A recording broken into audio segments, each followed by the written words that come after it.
transition. All right. Smooth. Yeah. If you're watching, by the way, and you have any questions or comments you would like us to read or answer live, please let me know. I'd be happy to try to make that happen. And I'm trying to multitask here. So what we're going to do, the name of this game is Chris and I retell you the episode and then talk about cool shit that we saw in the episode. It will be a lot of fun.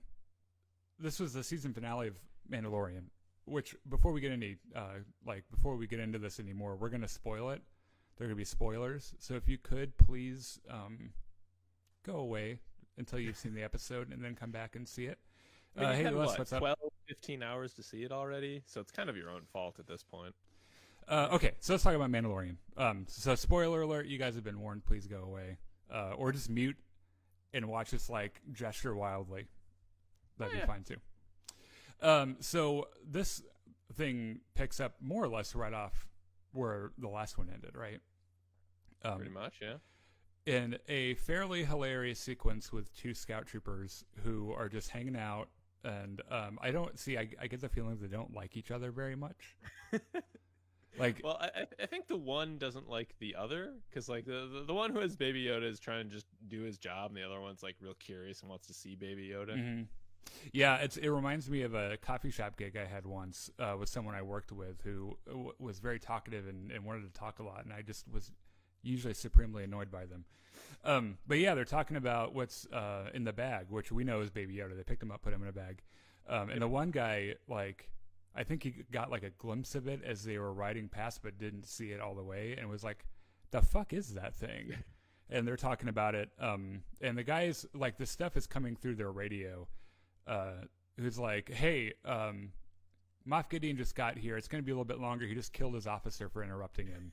And you're like, okay. Well, Moff Gideon's a bastard. Yeah. Yeah, that's who we're dealing with here. Yep. And so they're just trying to pass time, and he keeps trying to get the guy to let him see the Baby Yoda and everything. And then they try to shoot a can or something that's on the ground, which I thought loved that sequence. Because they were both shooting at the can and they both missed wildly. It's this wonderful lamp shading of how terrible stormtroopers are at their jobs. It wasn't just a little Easter egg. It was a solid 40, 50 second gag.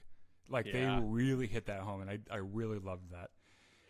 I kind of wonder how much of that whole sequence was scripted and how much was just the director giving these two guys some basic directions that they needed to hit and then letting them improvise. It felt pretty improvised to me. It had a very conversational rhythm to it, and I think that's why it was so funny. It felt that way, but you can write that way as well, which is why I'm curious. Which I wouldn't be surprised if they did. This, of course, was the episode that was directed by Taika Waititi, and Jon Favreau would have written it, I think, or is it Dave Filoni? Well, let me look it up. One of those guys. If you guys know in the chat, let us know, because. Let's see. I'm on Wikipedia right now. Okay. Jon Favreau was the writer. Yeah, okay. So, finally, it's making noises, and the scout trooper's trying to shush it up, and the other guy just walks over and opens the bag, and it's so cute, and he thinks it's cute, and he kind of puts his finger in his face, and he bites him, and he gets really pissed off and punches it full in the face. Yeah, and that was very heartbreaking. Right, which everyone watching the episode at this point is you motherfucker. And then, who should arrive on the scene but IG-11? Yep. Which, I gotta say, this is a good opportunity to say that IG-11's character arc through this show has been unexpected and really awesome. I couldn't have guessed. There are so many things about this show I couldn't have guessed were going to happen. IG-11 is one of the more minor ones. How this episode ends is one of the big ones where I saw it and it just kind of melted my face off. Yeah. So IG-11 just strolls up, not a care in the world. He's like, give me the kid. And they're like, fuck you. We're not giving you the kid. He's like, well, I'm a nurse droid now, so give me the kid. And they're like, no. And so he just beats the shit out of him and kills him. There's an Easter egg that you and I might be the only two people listening who appreciate. Did you notice what wrist lock IG-11 used on the first trooper? Was it a Kotegashi lock? Because It was Kotegashi, yeah.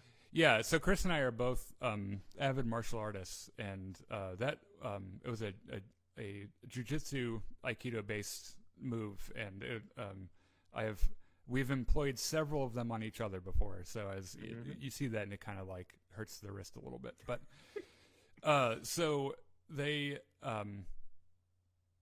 we kind of go back to the cantina where they're all pinned down, Cara Dune and Greef Karga and the Mandalorian. And this is another spot where I have to say, like, I really wasn't a huge fan of Greef Karga at first because he's kind of like sleazy and gross and everything. Yeah.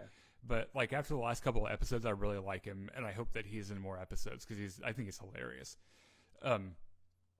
And so the Mandalorian was trying to get Quill on the phone, but he got iced pretty much. Yeah. So yeah, he's not around anymore. So finally IG-11 like answers and was like, I've got the kid. And the Mandalorian's like, oh my God, where's Quill? And he's like, yeah, he's dead. Sorry.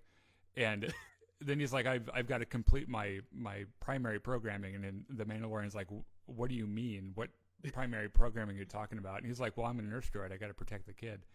And he's like, oh, okay, that's fine. Like that part's okay. And so pretty much like IG-11 reasons that the best way to protect Baby Yoda is to kill everything it sees. I gotta stop you because you're skipping ahead over something really important. Yeah, go for it. Moff Gideon is still talking to the three people in the cantina. He's still monologuing. Yeah, and he gives a whole lot of character development to like all these characters in like 40 seconds. Oh, you're right. Yep, you're right. So, number one, Mando's real name is Din Djarin. Mm-hmm. Kind of which we already knew because Pedro Pascal accidentally said it during an interview during one of the press junkets. So we've known it's been Din Djarin for a while, but it's the fact that they kind of confirmed it and everything was kind of cool. Yeah. Now I know it for real. Mm-hmm. Number two, Cara Dune was originally from Alderaan, which really explains why she hates the Empire so much. Yeah. It's like no wonder when she's like, I'm not going on your fucking trip, and he's like, the Empire is there, and she's like, all right, fuck it, I'll go. And that is a really cool reason for her to have such a chip on her shoulder about the Empire. I really like that as well. And then Greef Karga is just, a sleaze. Just disgraced former magistrate, I think was what they called him. Yeah, which, I mean, it's more or less what you would expect from Greef Karga, So then Gideon goes away, and our people talk to each other, and Mando says that Gideon was involved in the Mandalorian... The Purge. The Great Purge or whatever. Yeah. Yeah. Giancarlo Esposito has this really distinct way of talking. I think it's one of the reasons he's always cast as a bad guy in everything he's in. Where he says stuff and it's so well delivered and it gets under your skin so much that you just like want to kill him. And but like at the same time, you're like, oh, he's super dangerous. And so he's like, okay, monologue's over. This is what's going to happen. We just set up this E11 blaster thing, which if you play Battlefront, by the way, you know exactly what it is. It's useless in the game, but it's this big fuck off cannon thing. Yeah, that's what they shot the Millennium Falcon with in Episode 4.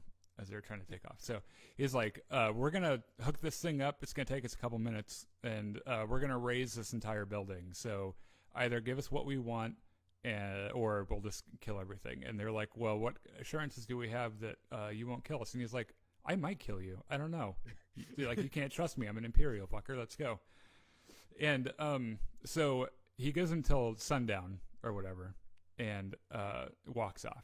So he does say that the assurance that I will give you is that I will always act in my own self-interest, which is a huge amount of character development done in a very short time. Yeah. Also, super, super unsurprising. Because he seems like he seems very pragmatic and very well, what's a good word? Ruthless. Yeah. Where like he just like he just does what he needs to do, So they give him till to sundown, and he walks off because, like, he's like, I'm not going to stand here the whole time. I'll just let the stormtroopers stand here. And this is the point at which IG-11 comes cruising into town and shooting everybody. Which is, and I don't know how I found myself saying this, but is one of the more exciting sequences of this show, because there's so many cool sequences in this show. But here comes motherfucking IG-88 on a speeder bike. Oh yeah, sorry. Oh my god, sorry. It's the cold medicine. It's like what I wished. IG-11 comes cruising through town. Baby Yoda strapped to his chest. He loves it, and IG-11 is just killing everything, and it's like it's so fucking cool. Like, just like he turns and he's shooting in like different directions that are humanly impossible. Like, you can't bend your arms that way and stuff. I really, really loved the music cue that was going with this scene. Like, I'm a sucker for well done stuff that combines like electronic sounds with acoustic instruments. Yeah, which has been this whole score too. Yeah, and like the way, especially the way it started with that like electronic sounding drums and rhythm, and then proceeding into the everything else that cue did. It was just so cool. Yeah, it's like the IG-11 spank some ass theme. And the thing that I kind of noticed was that he, like, his new programming kind of shows through, where he sees that maybe Baby Yoda might get hit, and so he throws him on the other side, and it does. Rotates his torso around, starts shooting the other way. Yeah, it's really cool, and I think one of the things that makes it so cool is that he's driving so fast. Like, it's like you could tell that an organic wouldn't be able to do what he was doing. He was going so fast, he wasn't missing anything. Like, he was nailing everything. So meanwhile, just to add to the precision of what he was doing, there's a shot where you see like two stormtroopers kind of hassling a Jawa trying to sell junk on the side of the street. IG-11 blows past, he shoots both stormtroopers, boom boom, the Jawa's fine, and he just keeps going. Yep, yeah, he's like, that's not a stormtrooper. So meanwhile, all of Gideon's goons, oh my gosh, can we call them Gideon's goons? Yeah, sure. Okay, so all of Gideon's goons are just like hanging out with their guns pointed. I guarantee if I were a stormtrooper, I'd be like, are we gonna stand here the whole time? Because like, they just stand there the whole time, and off in the distance they hear mayhem and stormtroopers screaming, and they're like, oh, okay. And IG-88 or IG-11, yeah, like should we be concerned about all the death and destruction over there? Yep. So IG-11 arrives, makes his presence known by killing half of everyone. And I can't remember exactly here. I saw this episode twice today, by the way. He gets into the cantina somehow. I think no. First is the part where the three people in the cantina decide, okay, IG-11's out there, let's go help him. So they all bust out, guns drawn, and start shooting the crap out of people. Mando takes a few shots, but eventually gets to the blaster cannon, picks that up, and starts shooting everybody. Which is really, like, he could have just left it on the tripod and spun that around, but no, he had to pick the whole thing up. Fuck it, pick it up, and look like a badass. So when he did that, I saw a little bit of the first episode, like his memory. He was like, "Do you remember that time when I grabbed that speeder bike with a blaster cannon on it and fucked everything up? I'm gonna do that again, but just with my arms." And he like ran over and picked it up. Yeah, it was. That was pretty fucking cool. However, you learned pretty quickly that Moff Gideon, while ruthless and evil, is also very quick on his feet and very cunning, and is like, you're standing right next to the highly explosive battery pack for that cannon there, and it takes one shot from this nifty little blaster here, and he shoots it, and it blows the Mandalorian to fuck. Like, it puts him down. And so they're able to drag him back into the cantina, and they're more or less on like back at square one. And they know, like, the Mandalorian's hurt, like, bad, like he can't stand. And so they have this discussion about the sewer network that the Mandalorians used. So this cantina they're in has one door in and out, but they also noticed that there's this grate down to the sewers. So they had tried to bust it open before, but they couldn't pull it open. They couldn't like shoot it open. Mando mentioned that he didn't have any bombs left to blow it open. So when they get back in there the second time, Griefkar is like, "Hey, IG-11, can you do anything about this?" IG-11's like, "Fuck yeah, I can." Pulls out his welding torch, starts cutting it open. Yeah, he's like, "I've got that watch laser from GoldenEye. I can split this bitch right open," because that's almost exactly what it is. It's like comes out of his wrist and everything. Yeah, pretty much. Right around here, the Mandalorian starts the leave me. I'm not going to make it speech, which almost always means that they're going to be fine. By the way, like no one ever says that that's going to like not going to make it. However, he does seem really hurt, and because like if it's the one thing we know about him up until now is that he's tough as nails. The fact that he was downed in the first place is amazing, right? Because he constantly takes hits. He's able to deal with it, and he just like charges forward, and he usually comes out on top. So the fact that he's laying on the ground right now is kind of a big shock. I mean, he's got the Beskar, right? That stuff is basically immune to getting shot, so but not blown up, I guess. Yeah. And also he took a shot to the head from Moff Gideon too. Like he shot him right in the back of the head with that thing. So, and while I'm sure it deflects the like when you get shot with bulletproof armor on. Like it stops the bullet from penetrating, but it doesn't stop the impact. Yeah, and so you get a giant ass bruise wherever you got hit. So I'm sure there's something like that going on too, where he's pretty hurt. Pretty much is what we're saying. Like after they drag Mando back into the cantina after Moff Gideon blows up the power core, so Moff Gideon says burn him out, and they send in this big ass stormtrooper with a flamethrower. He starts burning everything. He steps through the door of the cantina and he's just burning everything. And little baby Yoda just kind of steps forward, reaches up his paw and closes his eyes. And the fire just kind of like stops. Yeah. It hits a shield. And then it all goes thrusting right back at the flame trooper, and he goes flying out the door. Well, he also does this like lift gesture too, that I noticed. And I think it like caused him to like fly up or something. Mm-hmm. I think it looked to me like he did some kind of lift thing. So the Mandalorian's like, okay, get the kid out of here. You guys go and leave me here. And I'll also take this Mandalorian necklace and tell the Mandalorians that I said to help you. Yeah.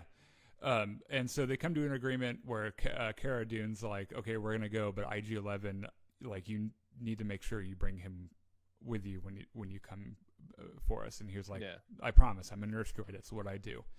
Yeah. And so she and Griefkar go into the sewers. Yeah. IG-11 is like, hey, you're hurt pretty bad. I need to take off your helmet and help you. And Mando pulls out his gun and points it at him and was like, fuck no, you're not taking off my helmet. Even on death's door. Yeah. He's like, I'm not taking this goddamn helmet off. So which is kind of taking the whole honor thing just a little bit too far, but what the hell do I know, right? Yeah, he's I think like it's one of his defining character traits is that Mandalorian identification for him is the most important thing for him, and so he takes it really seriously. And I love the fact that he like at first was like, I'd rather shoot you and die and a warrior's death than have you take my fucking helmet off. And so he tells him, there's been no living person that's seen my face since I was a boy. And IG-11's like, well, good thing I'm not alive. And right around here, like the Mandalorian's like, okay, I might actually die. God damn it, fine. Yeah. So I can't believe they waited until now to do it. And the fact they didn't is brilliant. The fact that Pedro Pascal was able to deliver such a convincing character up until now is brilliant, but he takes his helmet off and we see the Mandalorian for the first time. And it's cool. Like it's weird because like we know him by this silhouette, like this helmet that he's got on. And even though I know who he looks like, seeing him in the armor is kind of weird.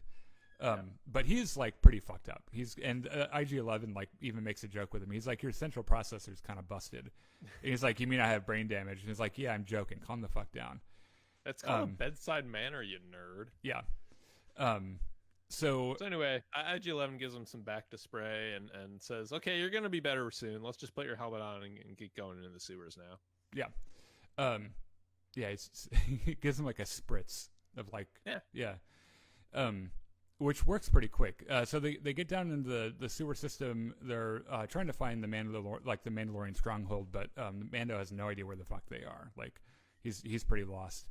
Yeah. But he's able to. He starts to feel a little bit better, so he like activates a thing in his helmet, and I can't remember. It's like tracking for footsteps. I don't know. He's able to find the thing. You know. Yeah, they're wandering around for a while. Eventually, they find this big old pile of Mandalorian armor just laying on the ground, and Mando like kind of has a little bit of a breakdown here. Like he turns to Grief Karga. He's like, "Did you do this? Did your bounty hunters kill all the Mandalorians?" And Carl Weathers is just like, "Fuck no! Why would we do that? Like, we're mercenaries. We don't get revenge on this shit. Like all the bounty hunters left as soon as the kid left." Yeah. Turns out that their blacksmith is still alive. I'm not exactly. Well, actually, I kind of know why, as you see later. But she's just kind of like going about her job. She's like, I got shit to weld and stuff, and so she's melting down the armor from the dead Mandalorians to reclaim it and presumably put it to use for other things. So they're like, "Hey, blacksmith, you should come with us." And she's like, "Nah, I got shit to do. You guys get out of here. But you can take some bombs and blasters and stuff from the armory. Yeah, take some goodies." Yeah. Go ahead. So they do.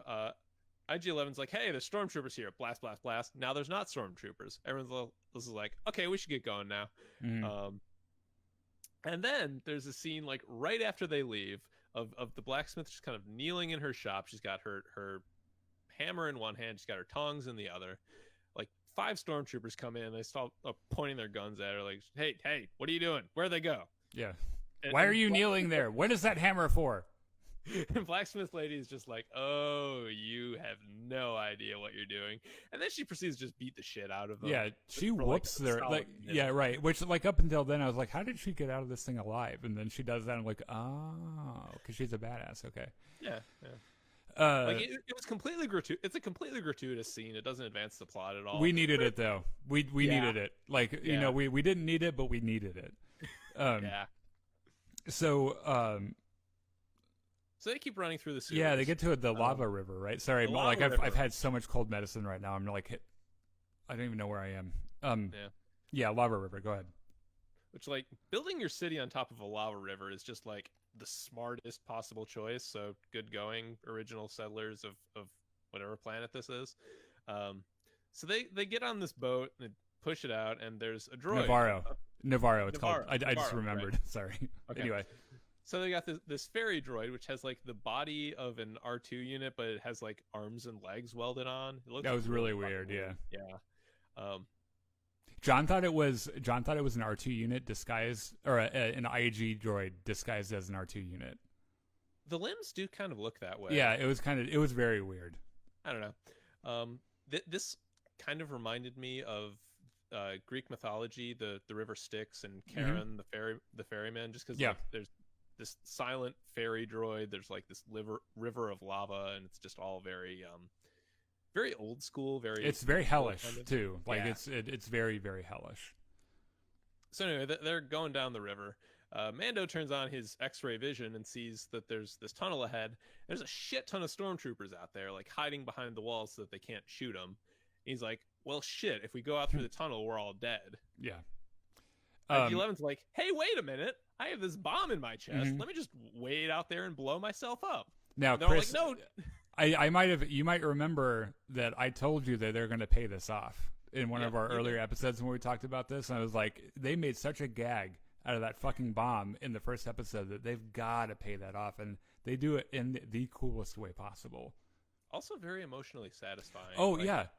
It's so weird. They do a lot of work in the scene right before he walks out to really make you care about this droid.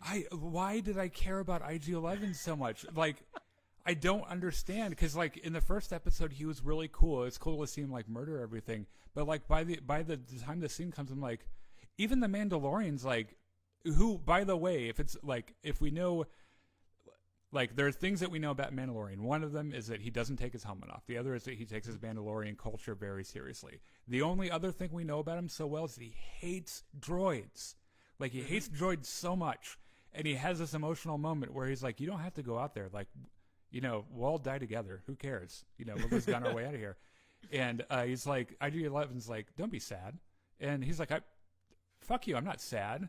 And he's like, no, I'm a nurse droid, and I analyzed your voice, and you're sad. And he's like, oh, fuck, fine, whatever. Go ahead and go get killed so no one ever knows about this.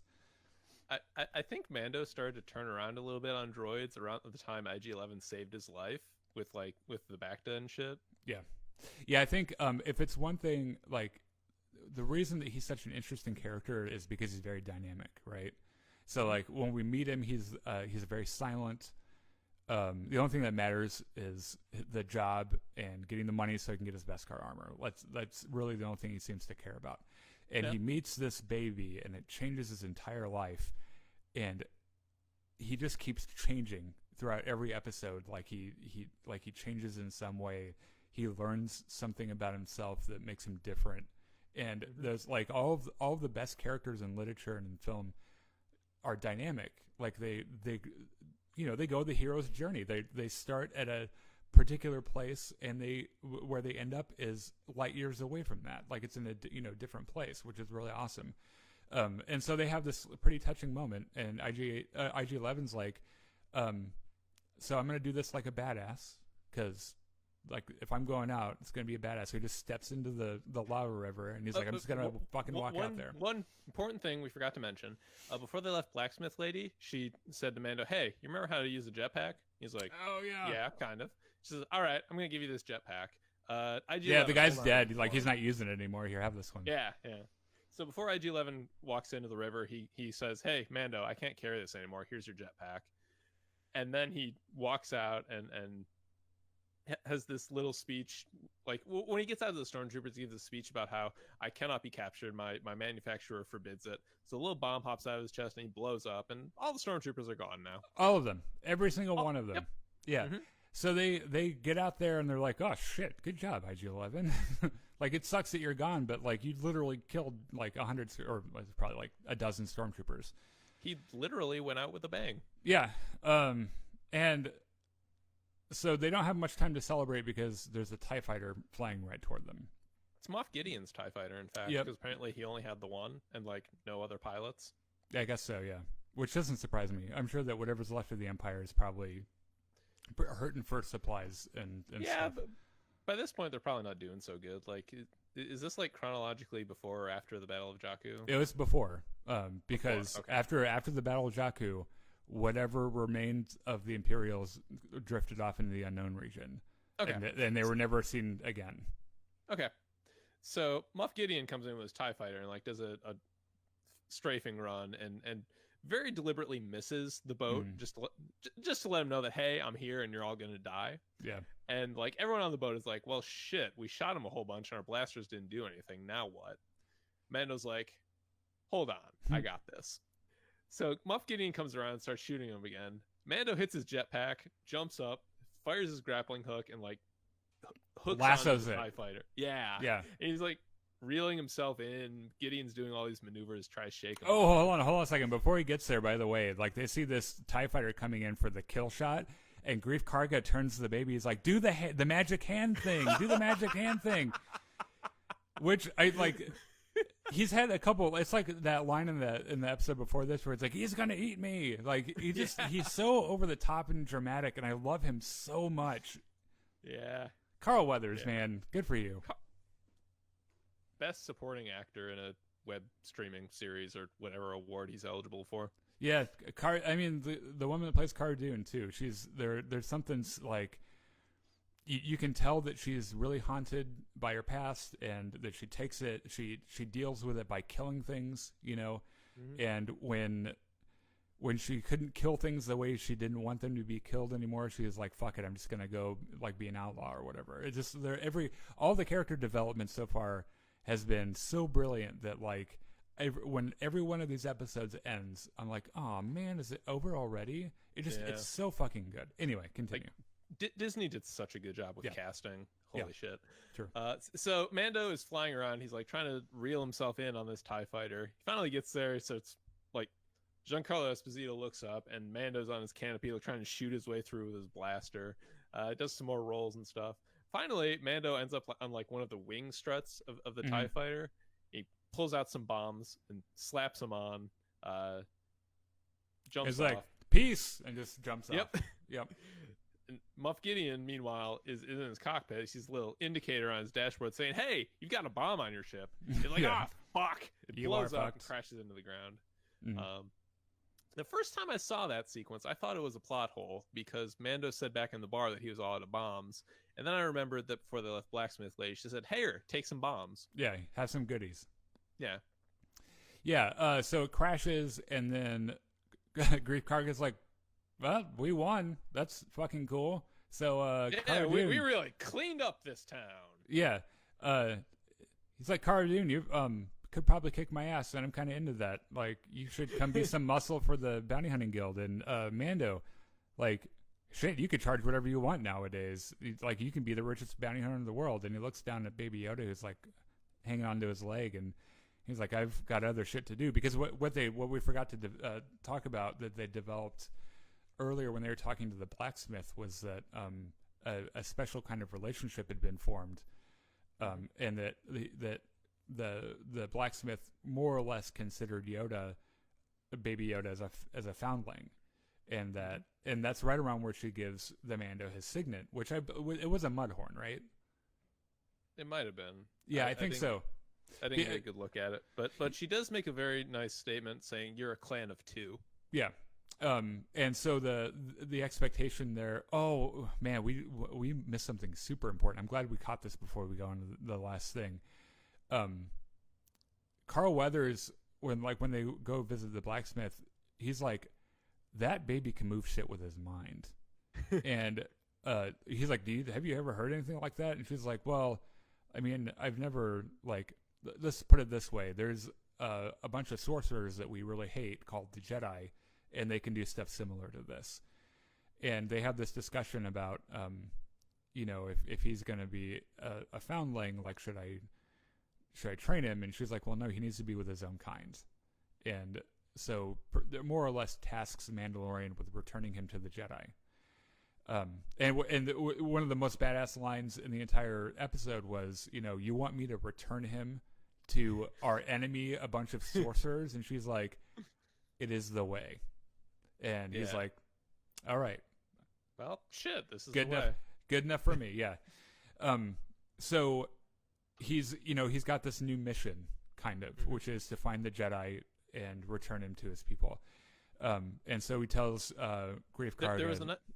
There's a nice little exchange in Grief Karga giving Cara Dune her job offer that she's like, well, I have this like a rap sheet really long, like I've done a lot of sketchy shit, and he's like, don't worry about it, we'll deal with the paperwork if you come work for me. Which is great. So they have this like very impromptu happy ending, and then Mandalorian puts the baby in the ship and notices that he's... There's a really cool sequence. So earlier in this episode, we saw a flashback, like the completed flashback of Mando's childhood with the droids attacking his village and his parents in the cellar. Then the doors open and there's a Mandalorian up there, and he pulls Din Djarin, I guess, out of there, and they end up flying off with, like, the older Mandalorian is holding Mando. It's more or less the way that you predicted it would be too, with the Mandalorian just like, raining down on the droids and shit. Yep. And then at the end, when Mando's going back to his ship, he holds Baby Yoda basically the same way and flies off, and it's this very nice, like, full circle thing. Like, he gets him back on the ship and notices he's kind of gnawing on something. He's like, hey, what the fuck are you going to choke on that? And he looks, and it's the little it's the Mandalorian necklace that he gave them to I can't remember what that creature is called right now, but and he's like, hey, hold on to this. And so he rides off in the sunset, and I guess Grief Karga and Cara Dune's going to go like start a bounty hunting business from scratch, because I'm pretty sure everyone's dead on this planet by now. And in an almost Marvel post-credit scene kind of way. It's before the credits, but it's definitely a stinger. Yeah. So there's a bunch of Jawas like salvaging Moff The Gideon's TIE fighter, crashed because TIE they fighter. get out there immediately, like, oh my god, crash ships! We love fucking crash ships and eggs, like fucking mudhorn eggs. You hear this sound that sounds very much like a lightsaber activating, and then there's like this red hot patch of metal on the side of the TIE fighter that is being like carved out, and it pushes open, and it's fucking Moff Gideon with the Darksaber. Now, okay, so we were talking a while ago about how, like, it takes a lot to surprise me thematically in Star Wars, and Baby Yoda at the beginning of the series surprised me. Absolutely. Like, legitimately, where I saw it, I was like, what the actual fuck? And you might remember me saying that there was going to be some kind of big reveal in this episode, right? And I distinctly remember you saying that there was going to be some sighting of Jedi or lightsabers at some point in this season. Yeah. I did not think it was going to be this mind-blowing. So we should maybe explain. Yeah. The Darksaber is a Mandalorian artifact. I don't know a whole bunch about it, but I assume you do. It was I can't remember if it was originally Mandalorian or the Jedi made it, but no, it was Mandalorian. Was it Terry Vizsla, I think, makes it, and he uses it. He's an ancestral Mandalorian, and it has a pretty big role in Rebels, I think. Yeah, well, he passes away, and the Jedi take it and hold it in the temple for a while, and then another Vizsla gets a hold of it to reunite a fractured Mandalore. And it was it had since become the symbol of House Vizsla, and played a part in Clone Wars and in Rebels, and now apparently is in the Mandalorian, and there's some implications that it kind of sets up. First of all, so what it says to me is that Moff Gideon really fucked up the Mandalorians during the Great Purge if he has like one of their most precious artifacts just casually hanging around. Yeah, it's the thing that makes me really worried. So at the end of during Rebels, one of the characters, what's her name? The Mandalorian girl, Sabine Wren. Sorry. Yeah. Gets a hold of the Darksaber and trains with Kanan Jarrus a little bit, and kind of learns how to use it, and is going to use it as a symbol to reunite a fractured Mandalore again, more or less. And at the end of that show, the show ends with her and Ahsoka Tano going off to find Ezra Bridger, who had disappeared with Thrawn. Now, does that mean that Sabine Wren is dead? Like, was she killed in this Great Purge? Because she was the last person to have it, and she was pretty fucking good at using it. Like, she was a really good warrior and everything. Or did she pass it along to someone before she left to find Ezra? And then, like, they got killed? The fact that Moff Gideon has it is a huge surprise, because it's not something... Like, I had a feeling that eventually we would see lightsabers in the show somewhere. I did not expect there to be the Darksaber. Now, here's we should clarify. There's lots of lightsabers. There is only one Darksaber. It is a singular, unique thing. Yeah. So Gideon having it is a big fucking deal, way more so than, like, General Grievous having a dozen lightsabers. Yeah, in the prequels. Right. So, another thing.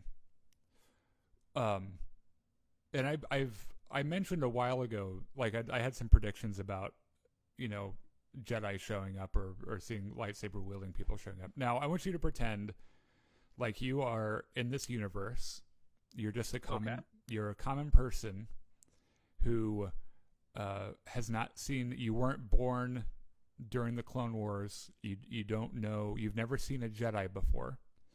Okay. And you see a man with a Darksaber. What would you describe it as? Some kind of dark laser sword? You would say it's some kind of laser sword. An Imperial with some kind of laser sword is going to get back to Luke Skywalker. I would suspect so, yeah. I guarantee it. Like, that's something that would perk his ears right up. Now, this is like 7 or 9 years after Return of the Jedi. He doesn't have a Jedi school yet. It's just him. He's just going around the universe trying to learn things. And he's like, somewhere along the way, I'd be shocked if this doesn't happen. Luke Skywalker is going to learn about this, and he's going to be. He might not even. It might not even get back to him what it was, or that it was exactly the Darksaber. He's going to hear that an Imperial has a laser sword, and he's going to be like, "Fucker, I killed all the Imperials with laser swords. So who is this?" And I think he's going to go try to find him. So I think this opens up at least. It opens up the possibility of a Luke Skywalker appearance. There is the possibility. I will definitely grant that. If it was the old expanded universe, I would say it's guaranteed we would get a Luke Skywalker story with Moff Gideon. It being like this show being focused on the Mandalorian, because like if Luke Skywalker shows up in anything Star Wars, he immediately steals the scene, right? Like he's the most important Star Wars character. Yeah. So taking that kind of focus away from the Mandalorian and whatever your central cast is for season 2, I don't know that it's the best artistic decision. I don't. Okay, I'm gonna counter with the Rise of Skywalker as contradicting proof. How so? I think some questionable decisions were made in that story to appease fans, and I think that they're okay with doing that. Okay. Now the other thing too is that not only is there a chance just because of the Darksaber, now you have the Mandalorian actively trying to find the Jedi to get Baby Yoda in touch with them. Yeah. One more question: who do you cast as Luke Skywalker? Sebastian Stan. Oh, Bucky from the Marvel Universe. Yeah, I mean they look almost identical with the right haircut. I mean, you know, or maybe they go all in on the CG thing and like quick. Not. Yeah, well, it depends on how it looks. So quick spoiler alert: if you're watching the video on YouTube, you might want to mute us here for a few minutes because we're going to talk about Rise of Skywalker for about three or 4 seconds. Okay, so there's a scene in Rise of Skywalker with a CG younger Luke Skywalker and Leia Organa lightsaber training, right? Now, one of the things I didn't like about that sequence, despite seeing my boyhood idol with a lightsaber in his prime, was that the environment was dark, and the environment was dark because the CG looked like shit. Like I promise you that's why they did it. It's because it didn't look good. And you know, you put a little bit, you take away some light from something, and all of a sudden it looks, you know, a lot better. Covers up a lot of the details. Yeah. So the CG thing, you know, probably not going to happen, especially for a show, right? Yeah. I think, and I think that people would be okay with a recasting of Luke Skywalker if it meant we get some more of that story, right?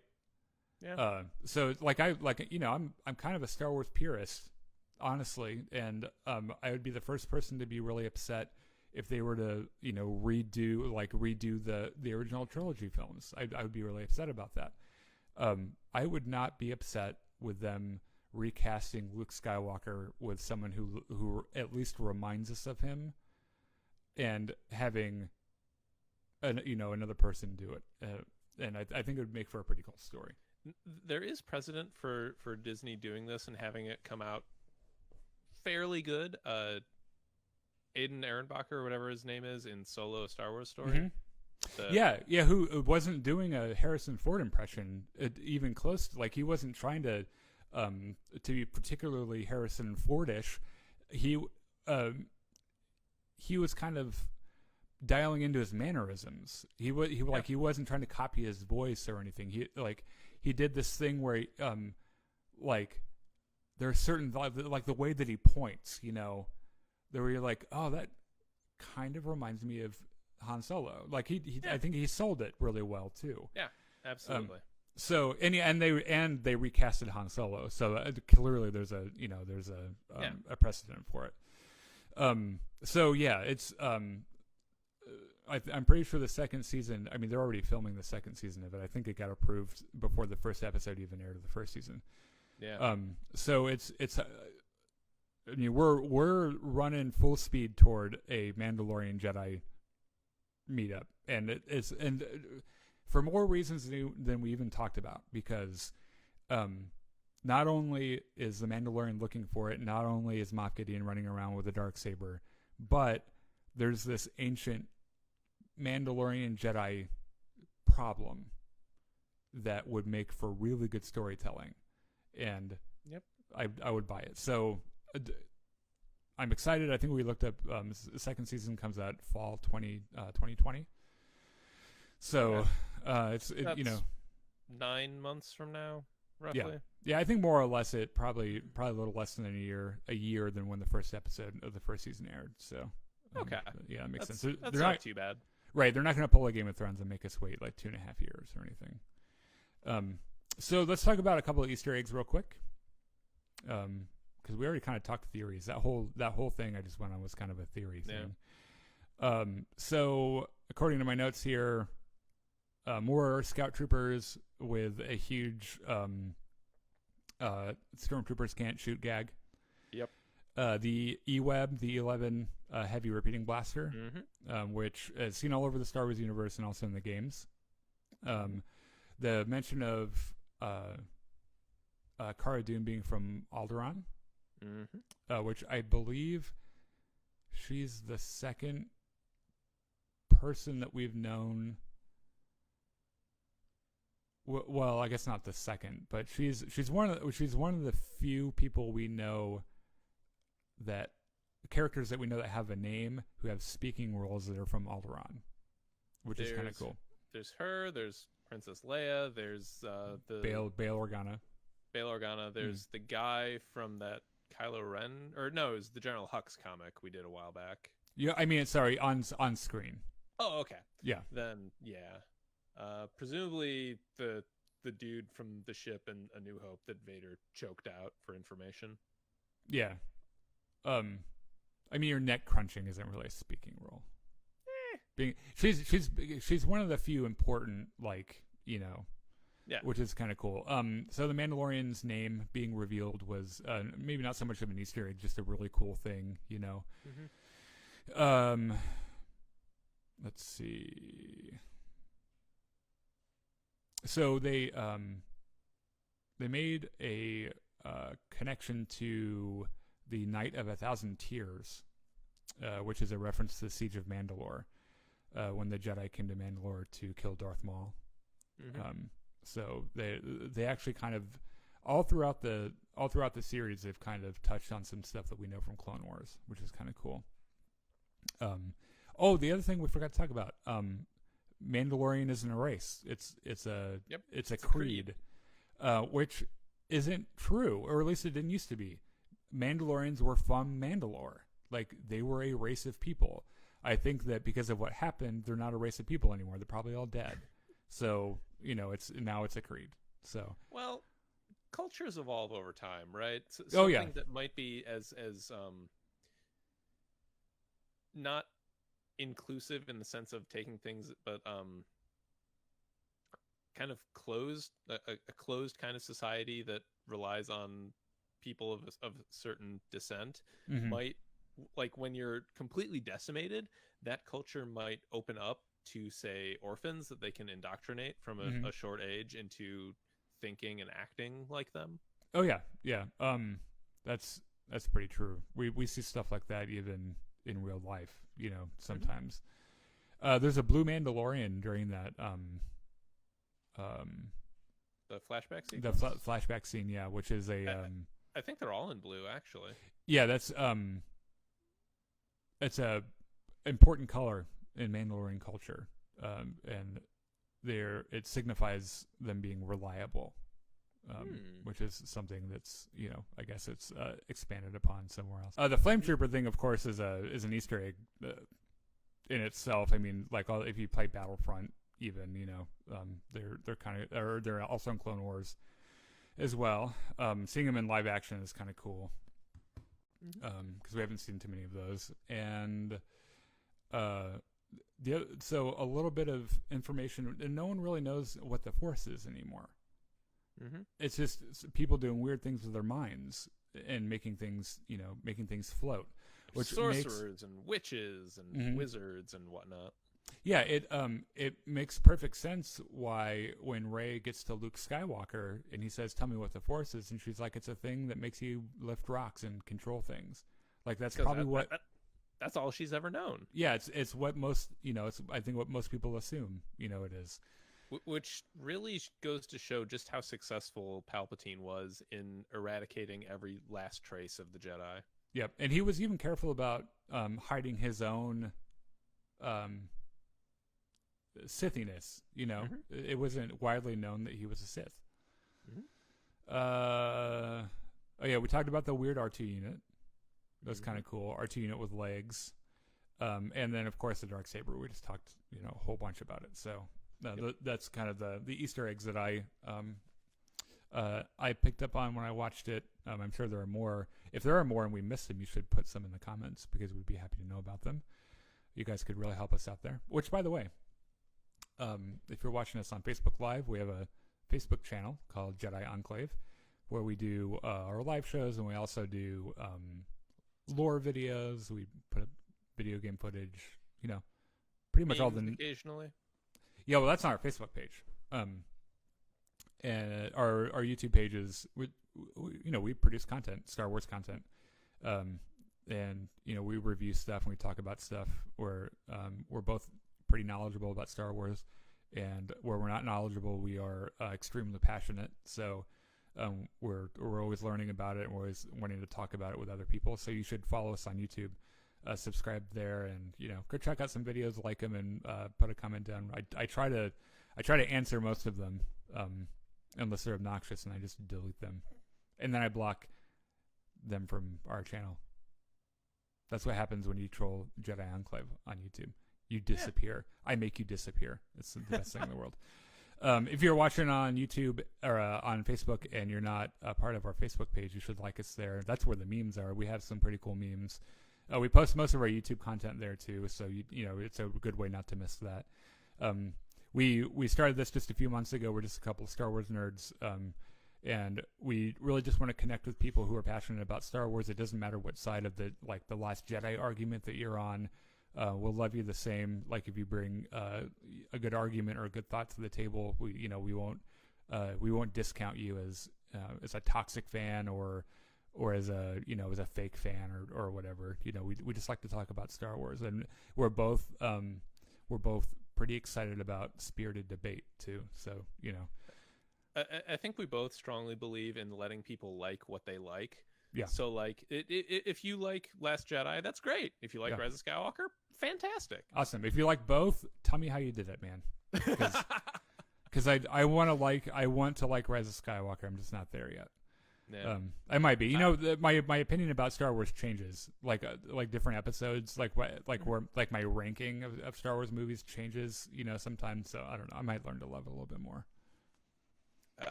Before we go, I have one tiny little news item. It's not consequential, but I thought it was interesting. Mm-hmm. It will surprise absolutely no one to learn that Disney is making Baby Yoda toys. Oh yeah, because of course they would. Yeah. It might surprise you to learn that there aren't any out this Christmas, because that seems like a massive lost opportunity. Yeah. I was listening to some story on the radio. I guess they're planning to have plushes out in March, and then a talking toy out in May, I think. Yeah. is the timing, if I remember it right. But there was some analyst that was predicting that Disney had lost out on millions and millions of dollars by not having these ready for Christmas and the holiday season. I don't know how could they not it's kind of, do you remember, well, you don't remember because neither of us were born, but in 1977 they couldn't get the toys out on time because they couldn't find anyone to make them, and then Kenner kind of came in at the last moment, and they had to give these IOUs for Christmas. And so you'd fill out your name on it and shit and send it in, and they'd send you back some action figures when they were ready to go. It's goddamn. Yeah. If I had to guess, it's because they were trying to keep, like, obviously they wanted to keep the Baby Yoda reveal under wraps as tightly as they could, because that's the huge deal in the first episode of The Mandalorian. Yeah, you're right. That's got to be the reason. And if they were contracting toy makers to make it, they'd have to send out blueprints and stuff, and that would automatically that would instantly get spoiled. Like, it would be leaked out on the internet the day it was sent to a producer.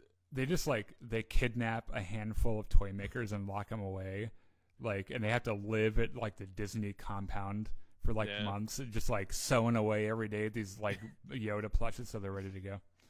Yeah, that's cool. I'm sure I'll buy at least 10 of them. Yeah, so get one for your godson. Yeah. Anything else? I think we got hit most of everything. We're gonna do live shows as they're necessary. We might do them just to check in and say hi to everyone. We're gonna be focusing on maybe if the Obi-Wan show comes out anytime soon, we'll do. Yeah, well, we're definitely gonna do it for the Clone Wars thing coming out in February. So we also might just if there's a demand for it, if people want it, we'll do a couple of them. We are going to be putting some videos out on YouTube about some of the new Star Wars stuff, Rise of Skywalker and The Mandalorian and stuff. So check us out there. So anyway, we will see you guys later, and yeah, bye. Bye.